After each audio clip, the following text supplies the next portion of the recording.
জীৱনত যেতিয়া আমাক কোনোবাই আপোন মানুহে বেছি কষ্ট দিয়ে, তেতিয়া আমি এই কষ্ট সহ্য কৰিব নোৱাৰি আমি কিছুমান ভুল সিদ্ধান্ত ল'বলৈ বাধ্য হওঁ। আৰু এই ভুল সিদ্ধান্তবোৰেই আমাৰ জীৱনটো ধ্বংসৰ ফালে লৈ গুচি যায়।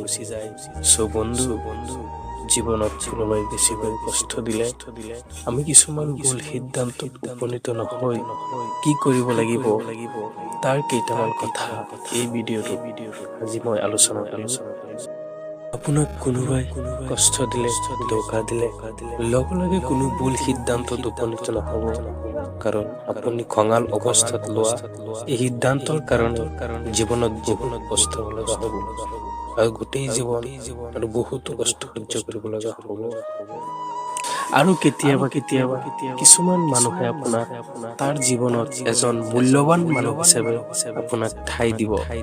আকৌ স্বাৰ্থ শেষ হৈ যোৱাৰ পিছত আপোনাৰ লগত এনেকুৱা ব্যৱহাৰ কৰিব যেন তাৰ কাৰণে আপুনি হৈছে এই পৃথিৱীৰ সকলোতকৈ এজন অমূল্যৱান মানুহ।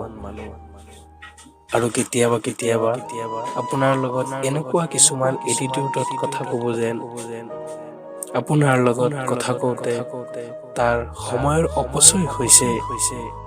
বন্ধু, আপুনি যেনেকৈ সকলোকে কম সময়ৰ ভিতৰত বিশ্বাস কৰি লয়, কিন্তু আপুনি জানেনে এই পৃথিৱীত কিছুমান মানুহ ভাল পোৱাৰ নামত প্ৰতাৰণাও কৰে।